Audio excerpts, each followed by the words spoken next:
Everybody, welcome to On Point, the number one Saturday morning Christian-based call-in talk show in America, live every Saturday morning from 9 a.m. to 10 a.m. on any smart device at David G. Evans 1. That's at David G. Evans, the number one. We're so glad that you joined us today as we seek to discuss the current events, seasons of your life, but from a kingdom, a biblical perspective, giving you that biblical wisdom, that insight that you may need to navigate the different challenges that you face every day of your life.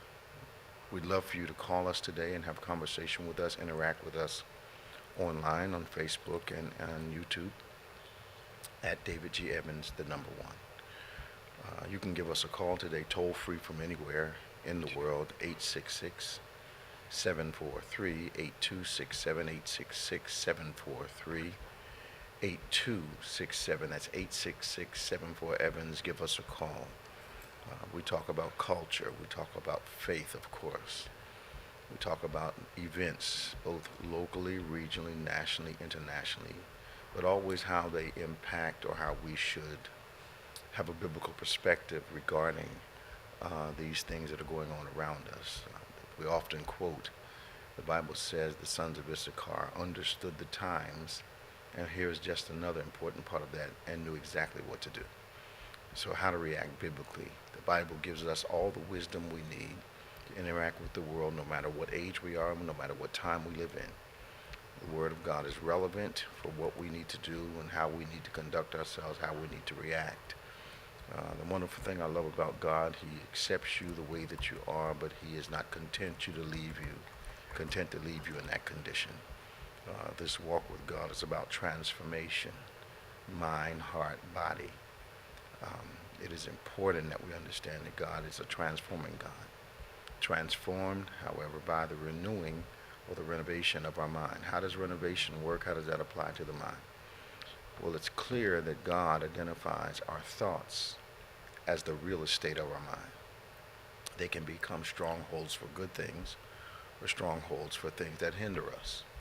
So it's really important that we understand that how our minds are transformed, our lives are transformed.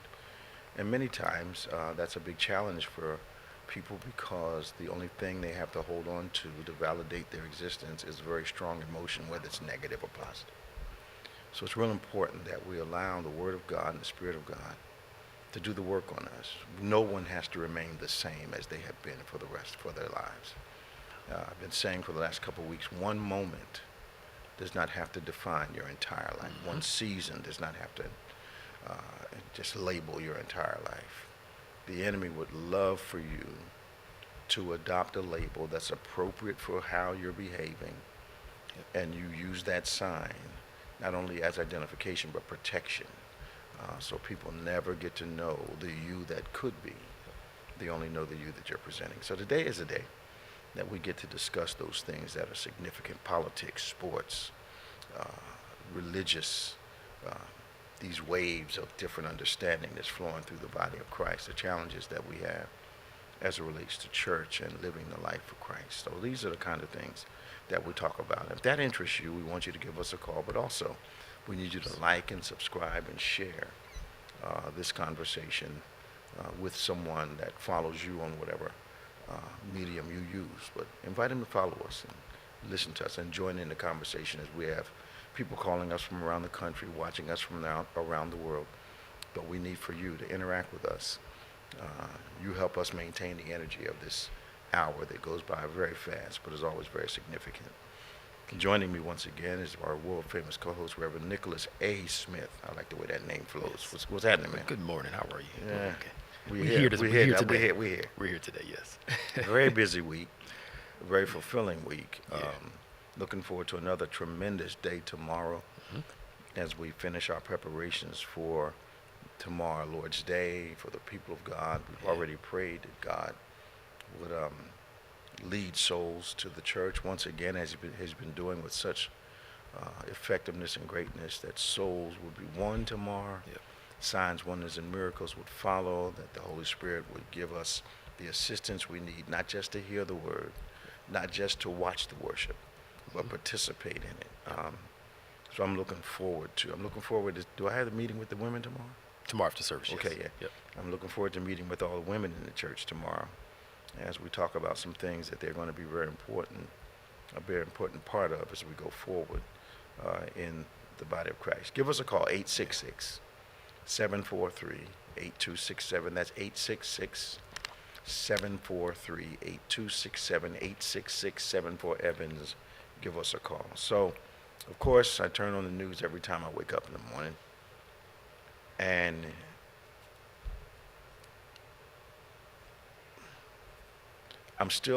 I might be a little old on this point of view, but I don't understand how you wake up with evil intentions. Yeah.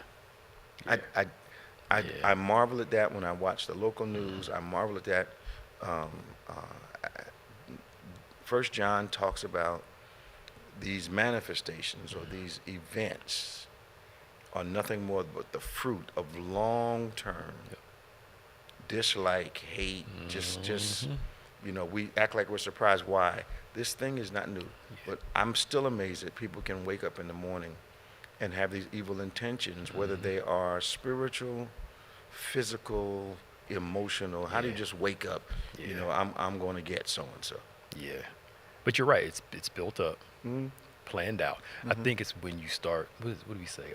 Like people that get revenge or spite, whatever you want to call it. We minimize things by calling it something else. When the scripture talks about revenge, it gives the implication that we become what we hate in the person. Absolutely. Which we have to lower our character in order to get back at somebody. But the feeling of pain makes the revenge feel justified. Yeah. And it's appropriate to do X, Y, and Z because I feel so strong about bop, bop, bop. Well, let's take that a little further, because in the terrorism is not just physical. In our years in ministry, we've watched the saints emotionally justify their negative feelings about other people and justify those feelings by strong emotion. And watch this, and an inequitable list of qualifications. Yes. I may do it, but it's different than when they do it. But jealousy is jealousy, and I believe that jealousy that morphs the way you feel about a person, morphs the way you behave around people. That is hatred with a soft glove. Yes. But a lot of the people, saved and unsaved, seem to justify their dislike and look for things, and sometimes very negative things, and very small things. Very small things to bolster the emotion of dislike. But I think, and I could be all wet on this, and I'm ready to be corrected, I don't think that kind of jealousy, hate comes from another person. I think it's fostering something within the person that's holding the jealousy in there. Absolutely. I think there's something there already. How did Reverend Counsel teach us years ago that in order to be offended, an offense has to already exist in you? So it doesn't begin with the person not speaking to you. There's something in you that makes you sensitive to that from a long time ago.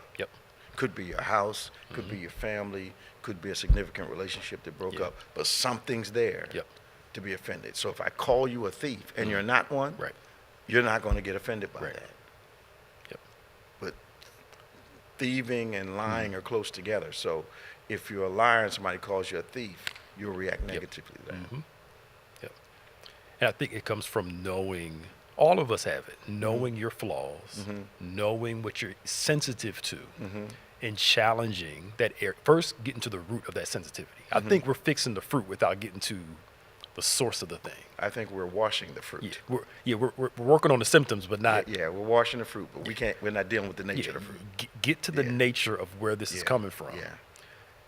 And that's a difficult thing for people. My cousin sent me a message, and she said she asked God to show her. She said, I prayed to ask God, show me me. I said, you know what you just prayed for, right? I did that one time, and I said, God, okay, I got the message. You can just stop for a little bit. 'Cause it was like week after week, boom, in circumstances show you. And it's like, okay, I got the point. You know, let's, you know. But a lot of people won't be that transparent with themselves. Yeah. And what we do, human beings, saved or unsaved, is the easiest thing to do is seek out relationships that will validate that feeling. So you don't feel like you have to change. So and what I find in those areas is biblical. Sadducees and Pharisees hated one another, but they found Jesus to agree upon. And the hate they had for Jesus was stronger than the hate they had for each other. I watch people do that in their own relationships. All the time. Yes, sir. All the time. Yes, sir. Yep. Instead of challenging those things, we all feel crazy sometimes. I think so. And it's just knowing you're crazy. Most people will not be that real with themselves. Their crazy is justifiable, Right. while others' crazies are offensive. And that means not that you can't come to grips in a relationship with somebody else. You can't come to grips with yourself. You got to be able to say, that ain't right. Right. How I'm feeling is wrong. My brother has this saying. He says, you can't tell me what happened to a human being. He says, okay, you're going to kill somebody. You stab them 50 times. Is there a time between the first and the 50th time that you realize I'm doing something wrong? Okay. Yep. And that's where it starts with that reality of seeing it, knowing it, and asking God to help you work on and not settling for, you know, this is just who I am for the rest of my life. But you know, for years there was that spurious gospel going around that God loved you just the way you are, and that is true. But his love requires progressive change in our lives. So God certainly saves us as we are. But he certainly is not content to leave us there. But there was this gospel going around for, I don't know why I call it gospel, there was this doctrine going around for a while where, and it was coming from preachers, where wounded preachers, because they were not being delivered, were telling people it's all right to celebrate your pain and stay a victim. No. Acknowledge it, own it, ask God to help you work on, and I think part of, I think a part of some deliverance culture, we put it all on God. He gonna take it away from you. It's gone. No work from us. And we say, and I've heard people say this, well, God didn't deliver me from this or take this away from me. And I'm like, so what have you done to participate? Right. How did you get involved? Did you just go to sleep and hope that it was going to be gone in the morning? The whole deliverance culture is this. Not only do they want God to make the tree, they want God to make the chair. God does not make it. They want God to give us breath. They want God to breathe for us. That's not how he works. Why give Adam and Eve dominion in a garden if he was going to give them the garden and tend the garden himself? I don't know why. I saw, I heard a preacher criticize, and you know what sometimes people do is that we'll criticize a fame that we are jealous of. So I heard a preacher who was criticizing Thomas Jakes when he started to explode. And the way he justified it, and it made him look crazy, was that he saw what he saw wrong with Jake's message was that he was preaching hope. A preacher said something was wrong, but preaching hope. Preaching hope.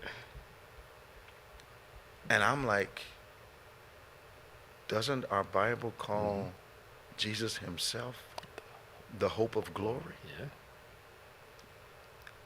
So, but when I talked to the preacher some more, I realized that he had not had any emotional growth in his relationship with God. And like perhaps your cousin may have been thinking, God not only was supposed to give me the emotion, give me his spirit, but change it for me. Well, she said, because she's working on some stuff herself, and she said, because I laughed, because I prayed that too years ago, because there were some things I'm like, okay, something's the source of this behavior, and we got to get to the source of it. It's like going to a doctor to get your symptoms fixed, but never getting the source worked on. Because you don't tell him the whole story. Yeah. And I think for some of us, I know I've experienced, I'm sure you have, the more you get to know yourself, the more you start to realize you thought it was this, but it was actually this. Watch this. You start connecting the dots. Yeah, absolutely. There you go. I think what we do, we don't mind looking in the mirror to shave, see if our clothes match, if our hair's in the right position. But the mirror that shows us beyond the performance person, we don't like looking in that one. Because most of the time we don't like what's looking back at us. Yeah.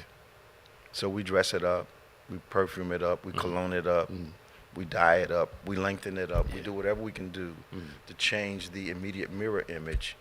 Because what we're really doing, here we go again, is putting a filter between the real us and the person we want the world to see. Yeah. But I've been doing this body language thing, and I don't think most people realize is that you can dress up all day long. Yep. I can buy a $3,000 suit. If I am an envious person of people, my body will give it away. 866-743-8267, 866-743-8267, 866-74-EVANS. Lines are beginning to light up. Robin from Delaware is on the line. We're going to give another couple minutes. Now, this thing in Israel, I'm not sure how Hamas thinks this is going to turn out. Yeah. Because Israel said this morning, we're at a state of war, which means how many times are we going to have to read the Bible? And how many times are we going to have to look at real life over the last 70 years that I've been alive and see that God has placed something on that little country? Yeah. You may hit it, but defeating it, it's surrounded by enemies for hundreds of years and can't be defeated. Yeah. He's got his hand on it. Yeah. They got to try. Yeah. And Yeah. now I missed most of it. I saw a little bit about it this morning. Well, they invaded land, sea, and air. Okay. Took hostages. Israel is probably one of the top countries in the world that can pull 100, 200,000 soldiers together with a public announcement, because all their 18 and olders have military training. That training is upgraded, so they are an immediate army and everything. Yeah. They're all trained in weapons. They have one of the greatest secret service agencies in the world. Now that's coming under fire right now. Okay. Because people want to know, if we've got the greatest, the Mossad, how did all this happen and you guys didn't know anything about it? Because they prevent a lot of stuff. And and all over property. of course, And this has been going on it's been going on since Bible days. You know, it's land, bro. This is our religious land. It's land. And and the Bible talks through about all those fights over that. Obviously, if that land is that, they go to war for centuries over that piece of property. Absolutely. Something's important about that piece of property. Absolutely. I'm not saying that all of us got to live in Israel, but you get what I'm saying. Yeah, There's yeah. something. It's something there. biblically significant, God significant about it. Yeah. And I just, and all it made me think of, how do you sit up at night Yeah. and decide you're going to hurt somebody? Yeah. Yep. And how do you think you're going to do that and walk away untouched by it? I'll throw this out here and see Okay. what you. To me, scripturally, evil is deceptive in the sense of this. The one that's practicing the evil is deceived in some sense. Yes. And that deception, especially if a person is smart in evil, highly intelligent in evil, that makes a patient in evil, that makes a dangerous person. Because they've already thought through everything. They think it's true when it's really them being, if I'm saying this right, they're really deceived, and their deception is just them carrying it all out. But you said the entitled thing. this is mine. Mm-hmm. It doesn't belong to you. Mm-hmm. I'm going to find a way to get this, Mm-hmm. even if I got to play the slow game Mm-hmm. to get this. What you've described as the criminal mind. Okay. All right. I want it, so it's right. Yeah. I'm not going to be caught. Yeah. But because I desire it, I have to have it, and I'm right about that. Yes. No matter the casualties. That's you're bringing people into. I know. You I'm know, sorry. the technical side Yeah. of crime allows criminals not to consider the human element. Yes. Yes.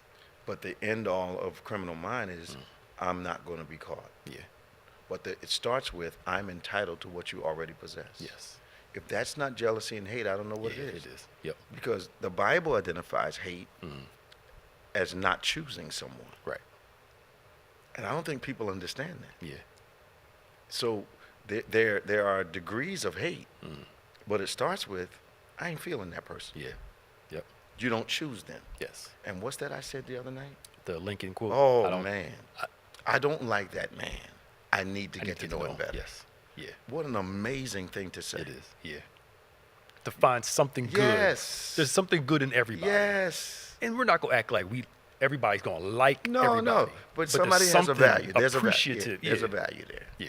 But what we don't want to value is someone that we have a twisted admiration for. Right.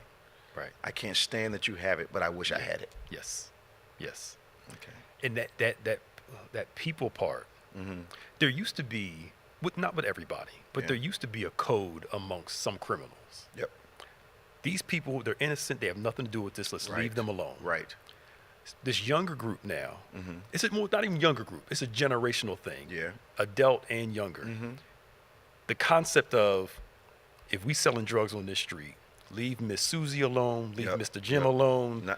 Now it's whoever. We're gonna break in Miss Susie's house Yeah. and make her hold the drugs for us. Right. Used to be a time, if a child, male or female, was talented, either scholastically or athletically, Yeah.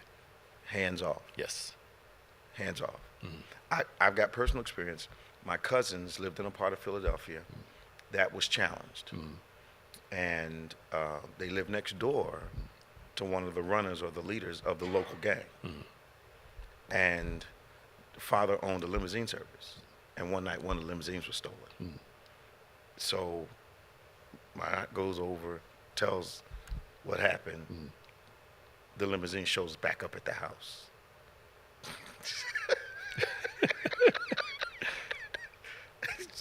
He put the word on the street. Yeah. I want the car back. Yeah. And I want it back now. Yes. Limousine pulls up. Yep. But they don't do that They anymore. the concept of Keeping the innocents out of the game. yes. Yeah, no. Yeah. Like we were talking about last week with with those people in Philly. They were breaking in Foot Locker, and you see all the videos for that? No. Like the one girl, they broke into a beauty shop. Local girl, had her own store. They stole a bunch of stuff out of the beauty shop. She's like, "How am I supposed to start over? I'm here. I'm part of the community." But they're not thinking about Insane. Insane. that entitlement of, I'm gonna go get what I want. Here's the problem. Yeah. Go to an urban area. They get upset. They burn up their own area. Yeah. You go to an affluent area. They get signs and walk up and down the street, Yep. yell and scream. But they're not burning down their own houses and the Yeah. businesses in their own neighborhood. Yep. Why is that? When you don't have hope, you don't see any value to what you're living under, what's surrounding you. That's true. Yeah. Because it makes no sense. It makes no sense to say we don't have any supermarkets, and you burnt down the last one that was here. Yeah, I know.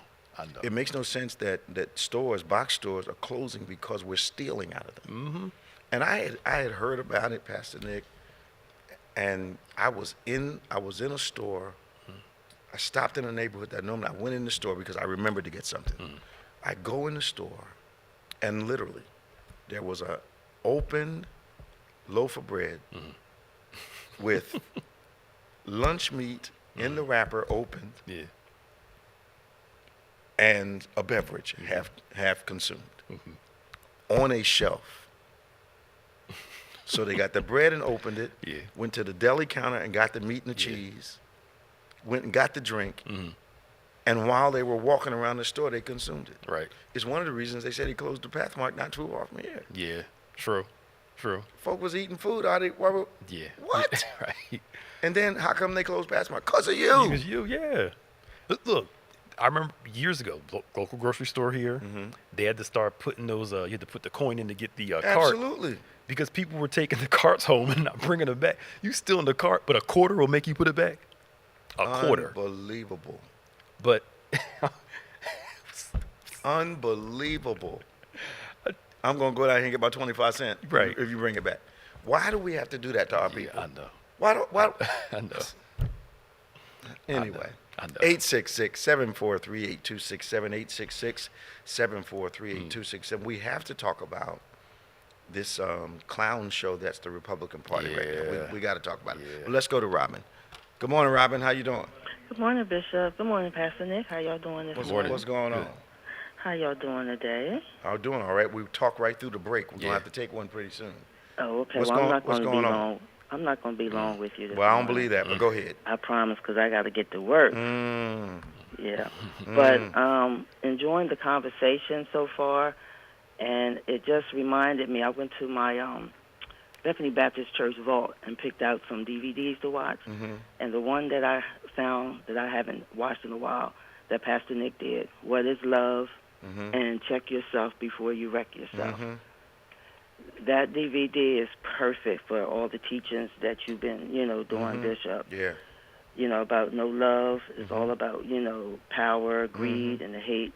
But I just, want to thank you, especially the messages you've been doing about the body language. Absolutely. And how you, use illustration in your messages. And thank you for all that you're doing. Now, y'all was talking about, what was y'all talking about earlier? But it made me think of Tamara. Okay. The body language, okay. Where I know she's not going to say it. She says she's fine regarding her father not being in her life. And I know all I can do is keep praying and praying. But I'm just wondering. I even suggested to her to write a letter. If you don't want to see him or talk to him, write a letter. I'll make sure I get to him. Tell him how you really feel, how he's treated you. But I wanted to get your opinion. Best way to help her. I know prayer, but I mean, is anything else? The letter writing was a good idea, but I'm going to say something to you that most people won't say. Okay. The letter that she needs to write is the one to herself. Oh, wow. Okay. See, because here's the problem. She wants a explanation of someone else's emotions that happens to be her father. Intellectually, T will be okay for about a week if he answers. But emotionally, his response is not going to solve it. And the reason that it's not going to solve it is because what has happened with her should have never happened. It's hard to resolve emotionally something that should have never happened. And what happens is this. If she starts to reveal to herself in writing what she's feeling, and looks at what she's writing, she'll realize there's no emotional answer. There's no answer that will satisfy the emotion that she has. Yep. It'll simply be intellectual. What she's got to do is trust God to heal this thing up. The other thing that has to happen. She got to come back to church. Well, yes, that's a given. She's got to come back to the Lord. She's got to come back to the church. But the other thing has to happen as she effectively impacts other people's lives. You have to give people what you didn't have in order to be healed what you're possessing right now. She's got to become to others what she did not have. Right, the attitude, the road race, all that stuff, She's got to become the person she desired. The care she wanted, she has to give to somebody. If she doesn't do that, it won't heal. And this is counterintuitive because we think that the right answer from the person that offended us is going to fix everything. It's not, because one conversation is not going to fix a lifetime of offense. Yep. Yeah, and she's heard your story, and she heard mine. My dad wasn't in my life. Yeah. But I got over. I said, you know what? I'm going to still fulfill my purpose. I have the best father, and that's God. One moment does not have to define your entire life. That's right. That's right, Bishop. Thank you, Rob. That's right. Oh, y'all have a blessed rest of your day. You too. Here. See you tomorrow. Bye-bye. Bye-bye. Bye-bye. We're coming up on a break now. This is On Point, the #1 Saturday morning Christian-based call-in talk show in America, live every Saturday morning from 9 a.m. to 10 a.m. on any smart device at David G. Edmonds 1. And we will be right back. Jesus said, "This is the first and greatest commandment. Love God with all your heart, soul, mind, and strength. And the second is like it. Love others as you love yourself." So the question is, do you love? I mean, do you really live the definition of love? Are you patient? Are you kind? Do you celebrate in the blessings of others? Are you humble? Have you died to self? Are you slow to anger? Do you keep no record of wrongs? Do you always protect? Always trust? Always hope? Always persevere? This is what it means to love, the way God intended. So the question remains, do you love? Well, we're back. We had a wonderful conversation with Robin. It looks like she's still on the line. I thought I dropped her, but what we will do, we will go to Scott from Vineland, and perhaps Crystal and them can take care. Hey, Scott, how you doing? God. Bishop Evans, Pastor Nick, how you guys doing today? All right, man. How's everything? Good. Dad used to say, can't complain. Some of that bigger problem, or they don't want to listen. He sure did used to say that. Yes, he did. man, I miss him so much. I just thought sure. about, I'm again, sure. how we spent time with you, Bishop. Oh, and, yeah, man. Oh, yeah. We had some good times, man. Had some good times. All the way back to Nazarene, man. Yes, sir. I'm showing my age now. I'm going to shut up now. Pastor Nick, how you been, man? I'm okay. How you doing? Not too bad. Just trying to get ready to see what the Phillies going to do today and see what the Eagles going to do tomorrow. Wow. But Dolphin. quick question, if you don't mind. Go ahead. President Biden, he was for the immigrants, seemed like, but now they say he wants to finish building the wall. But why the flip flop all of a sudden? I'm lost with that. I'm not sure it is a flip flop. Okay. I think what has to happen, Scott, is control and orderly transition is not a flip flop. So since he wants to have better control of the border, then the security of the border, not only for the country, but for those working at the border, there needs to be a more controlled flow coming from one place to another. And I think that's what repairing or building the wall to control the influx. I don't think it's a flip where he's against it.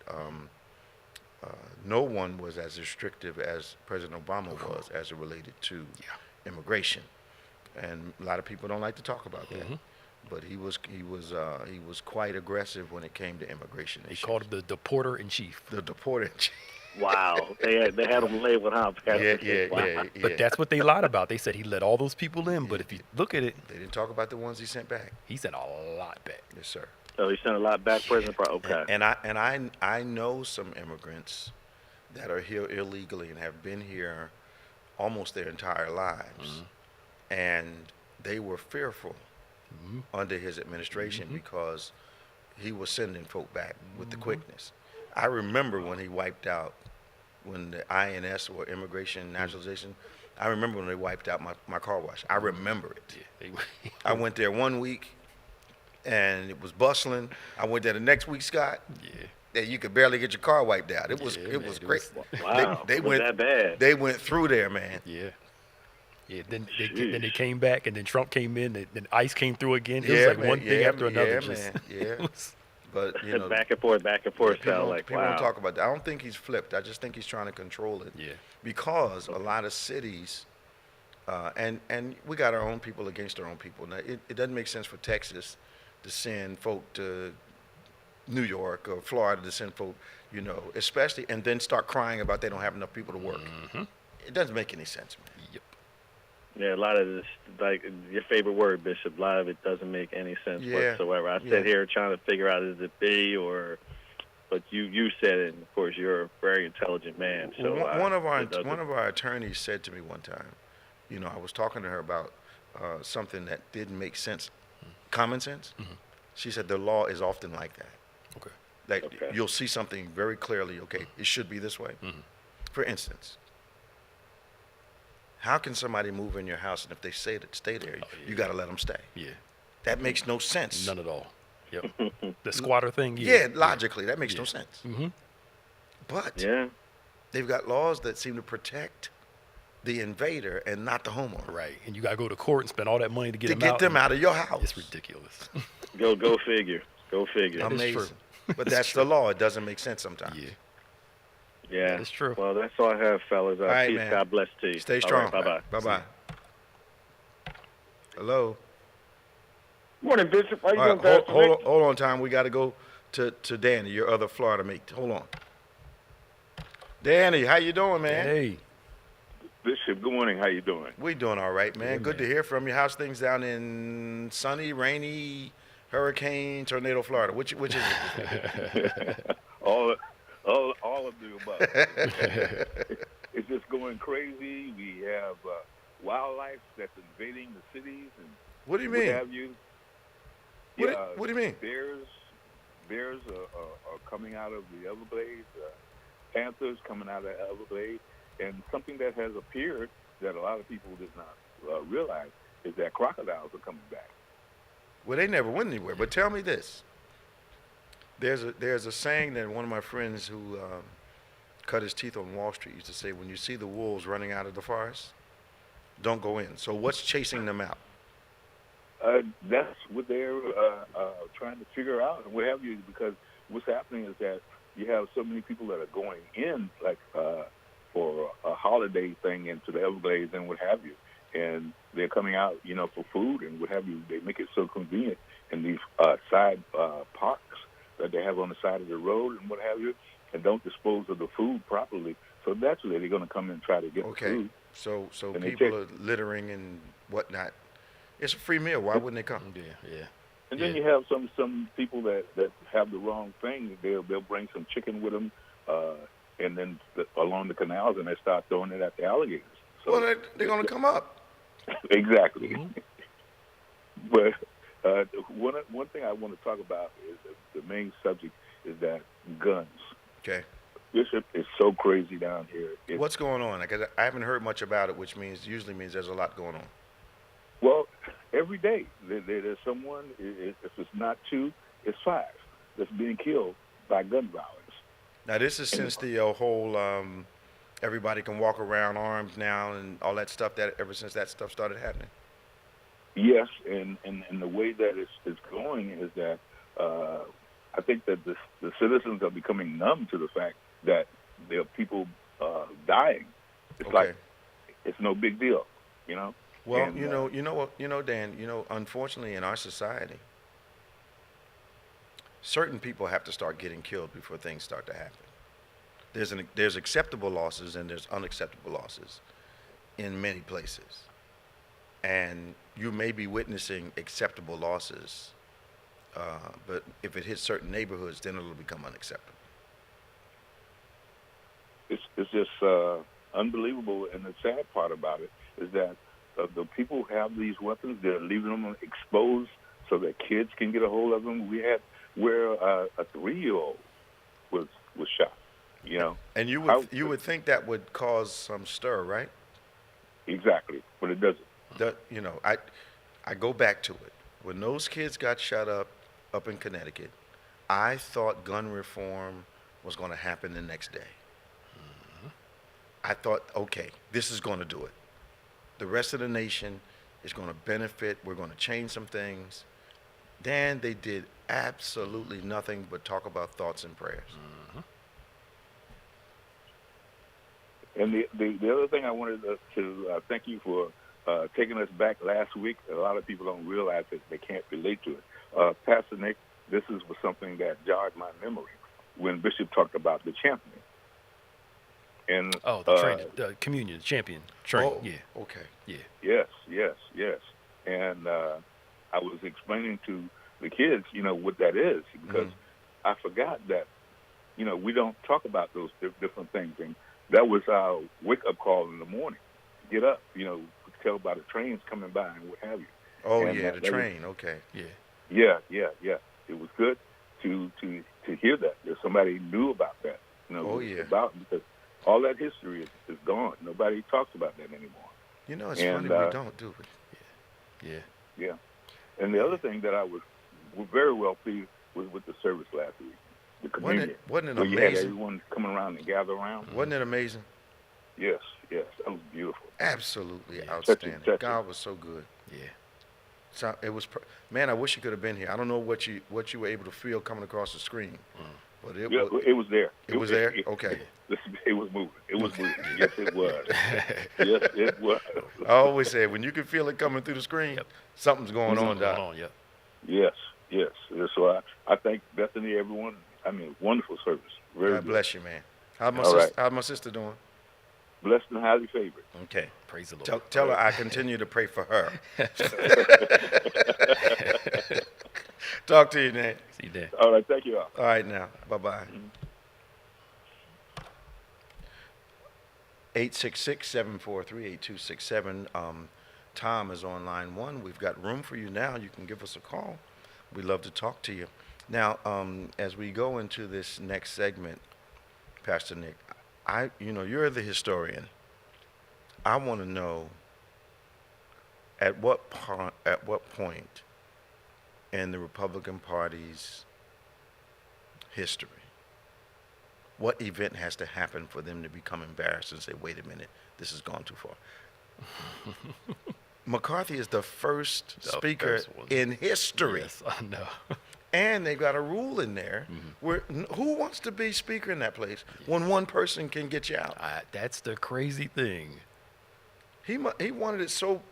What did he think? Yeah, and he's claiming he's going to run again next year. And here's the other thing. Yeah. With that rule, you've built a dependency on the Democratic Party to help keep you in office. Yes. And one of the reasons they didn't step up is because McCarthy's lied to them. Absolutely. And to me, the Speaker of the House should be nonpartisan. If you are supposed to be. It's not just your party line. But again, we're back to people again. I know. We're coming up on a break. This is On Point, the #1 Saturday morning Christian-based call-in talk show in America. We're live every Saturday morning from 9 a.m. to 10 a.m. on any smart device at David G. Evans 1. David G. Evans 1. Would you please like and subscribe and share so that others will know about this hour of great conversation as we keep things focused from a biblical perspective, understanding the times and knowing what to do. Coming up on this break, we're going to come back. We're going to talk about this recent political upheaval and what we kind of can glean from this. As the Republican Party seems to have spun out of control. And it seems to be controlled by a few people with some aberrant ideas about what. Yes. And it certainly is not about people. But we'll be right back. Yeah. At Bethany Church, we're excited to announce the launch of our new website, designed with you in mind. We understand that tithing and managing your giving can be a hassle, but our new website makes it easier than ever. Our website is mobile-friendly, making it easy for you to give on the go or during service, whether you are using your computer or mobile phone. Our website is fully responsive, ensuring a seamless user experience. You can easily give your tithes and offerings with just a few clicks, either as a one-time donation or set up a recurring donation. Recurring donations make it convenient for you to give regularly, so you never have to worry about forgetting. Make sure to include your envelope number when using the GiveLify app. Our website offers added security with a login feature, ensuring that your information is kept confidential. You can access your giving history at any time and keep track of your contributions throughout the year, or utilize our convenient text-to-give options to text your tithes on the go. At Bethany Church, we believe that giving is an act of worship, and our new website makes it more accessible than ever before. Visit gotobethany.com today and discover the power of giving with our new giving website. Thank you for your generosity.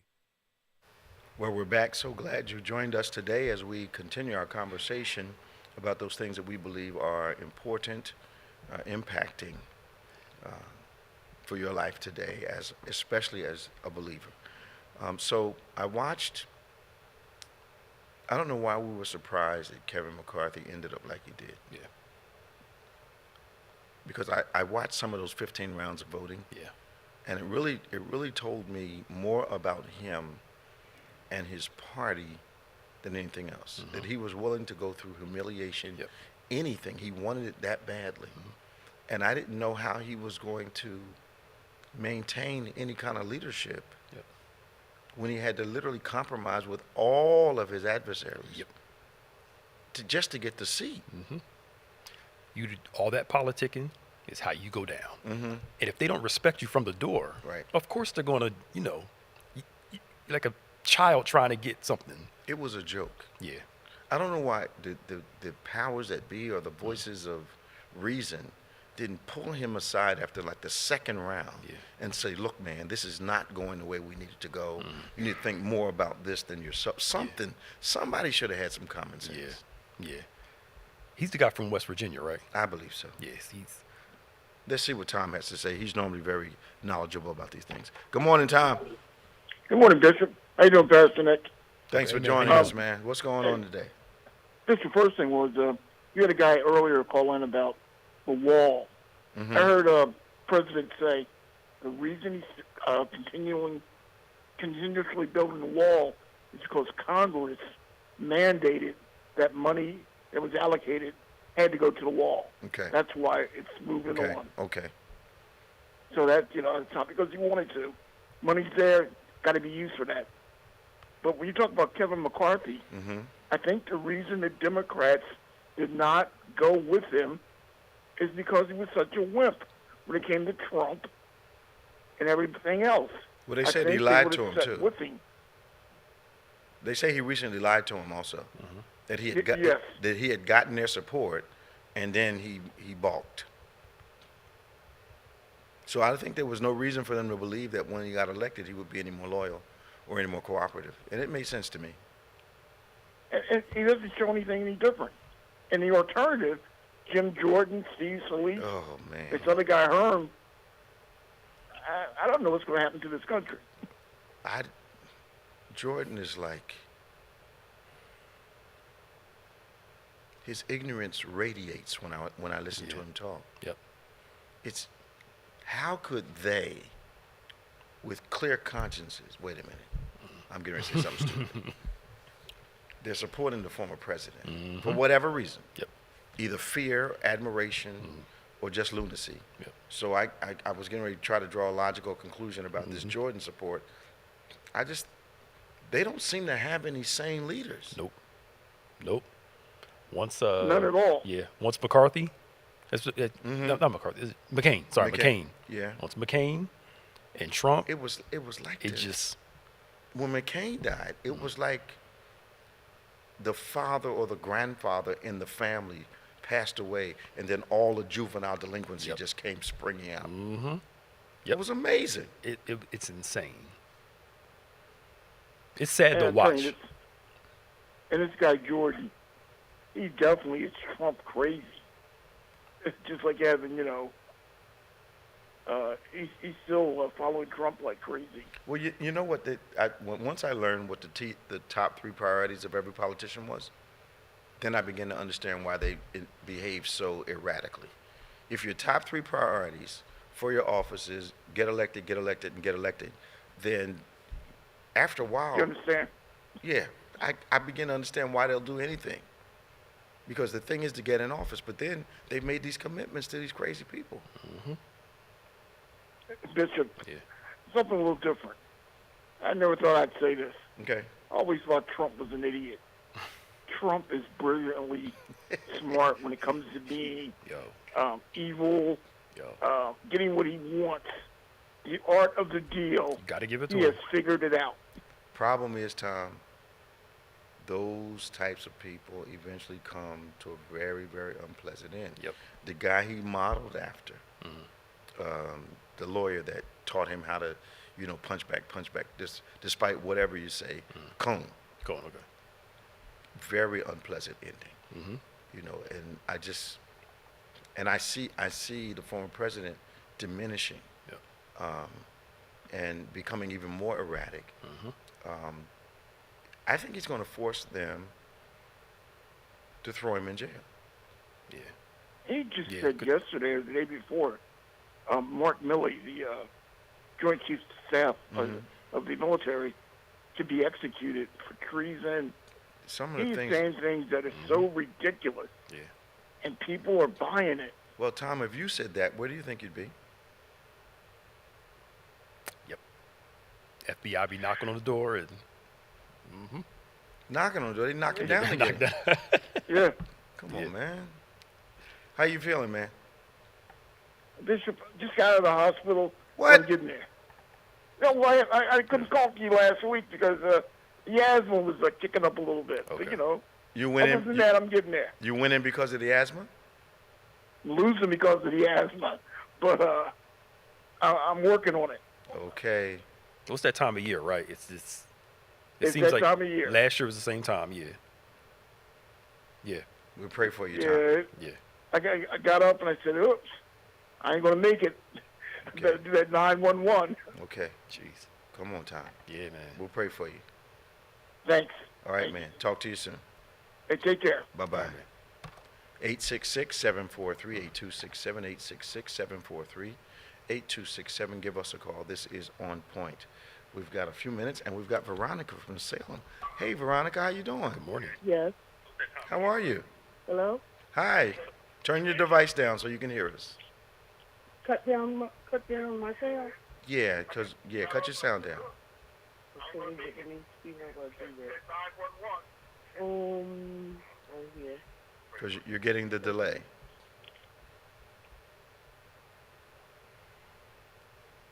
You got it? There you go. There you go. How you doing this morning? Welcome to On Point. Good morning. How are you? Doing great, great. What's your comment today? Well, my comment is extensive, and I would like for you not to cut me off. Well, you only have a few minutes, so you need to come on with it, okay? Okay. Well, okay. You're not on point, okay? You're not on point because there's an issue that involves you that I've been trying to reach you about. Who's this you don't want to Veronica? deal with it. This is somebody else. This is not Veronica. Yeah. Sounds familiar. Yeah. Her voice sounded familiar to me. Yeah. Yeah. Wait a minute. I know. After. Yeah, you know who it is, I don't know, you? I know, Okay, I know, yeah. Yeah. That was pretty smooth. Yeah, it was. That was pretty smooth. Okay. You know what? There seems to be more of that lately. Yeah. That's not the lady with the art, is it? Don't think so. Okay. Yeah. Well, Yeah, because it's just we got a gallery. Yeah. So let's let's talk about this. Morgan State shooting 5 people. Yep. For what reason? They can't find the person, so they're looking to see who it was. Okay. It's the first time they've ever canceled their homecoming in all the years Morgan State's had it. And Okay. again, it gets the feeling of the normal stuff we should be able to do. Mm-hmm. You have to be on alert at normal stuff, school events. I think that's been for a while. You now, know, though. and that's the crazy thing. It's like It's been for a while. it's been for a while. Like going to the store. Mm-hmm. You know, just normal things that you shouldn't have to worry about. Now you have to. Well, I don't assess know about everything. you, but I don't spend unnecessary time in the market. Mhm. I am watching people, not because I like people now, but I'm watching people for any sign of any untoward behavior. Yeah. I'm looking at the hands of people. Mhm.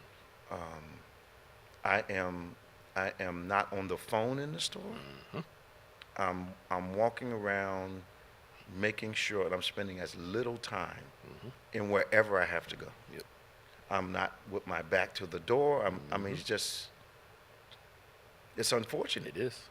It is. But you can no longer walk around thinking it's not going to happen where I'm going to be. Yeah. Yep. That's the sad part.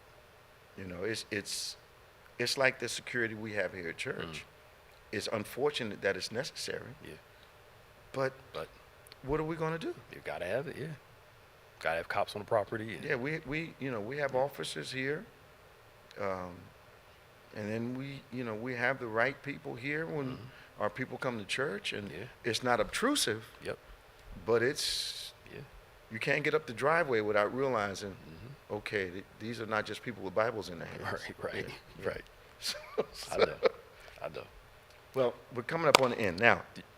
What do you got? Did you want to do this question? Yeah, real let's quick? do the question. So the question was, telling some people to go back to church doesn't resonate when some folks are dealing with folks are deeply hurt or depressed. What is the best way to encourage them in that regard? Well, I think it's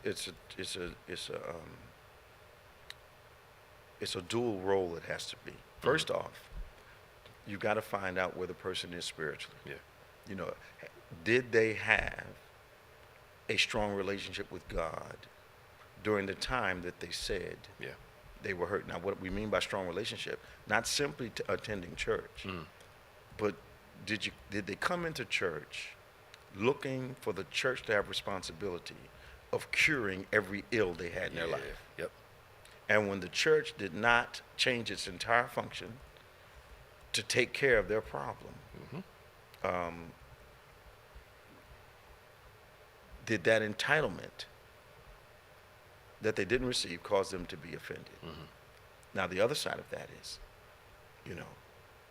a lot of times, and I know this happens with you and me, people have a problem. They insist on talking to the wrong people. Yep. So what they do is seek out people that will either confirm the victimization, I understand how you feel. Yeah. No help, just kind of affirmation. So they've got to want to come and have, yes, what happened, and this is how we're going to fix it, addressed. If they don't do that, then you can't help them. Yeah. So it comes from a incorrect expectation, coming to the house of God, like, I want to be the only imperfect people sitting in the church. Yeah. Let me be the only one that's not perfect. Yeah. I want everyone else around me to be perfect. And demanding perfection from people that are absolutely flawed. So you have to have that kind of conversation and find out, what the offense was all about. Yeah. And a lot of times, Pastor Nick, you and I have discovered that the offense is about something that is extremely minor. Yep. And usually an entitlement that was not addressed. Yeah. Yep. Yeah. Look, my problem in even in the pulpit and songs with this whole church hurt is the worst hurt ever all this other foolishness like that. I'm like, y'all stop. Yeah, just cut it out. Our greatest wounds came from people that are in our related family, related to. Yeah. But yet we still go to Thanksgiving dinner. Oh, yeah. Still go to Christmas. And, come on, y'all. Like, stop. I mean, I think it's a justification for not wanting to do a thing. Yeah. Come on, y'all. You don't know hurt till you have church hurt. No, stop. Come on. Stop it. Cut it out. Cut it out. Stop. I'm sorry. You go to a hospital, your leg's broken worse than somebody else's. I ain't going back. Right. Thank you. Come on. Anyway, tomorrow, 8 a.m. is our virtual service. 11 a.m. promises to be another powerful encounter with the Lord. We invite you to join us tomorrow at 11 a.m. We want to encourage our people. We're in our 90-day challenge, time, talent, and treasure. We saw a tremendous outpouring last week. People we prayed for, those who have committed to be a different kind of brother and sister in the Lord for the next 90 days. And we are believing God that once again, tremendous transformation will occur. So I want you to join us tomorrow at 11. Don't forget about our midweek services, 12 noon on Wednesday, 7 p.m. in the evening. For our midweek encounters, we look forward to seeing you. For Pastor Nicholas Smith, I'm Bishop Dave G. Evans. Remember, faith acts like a thing is so, even when it's not so, that it might be so. God bless you, and we'll see you next time on Point.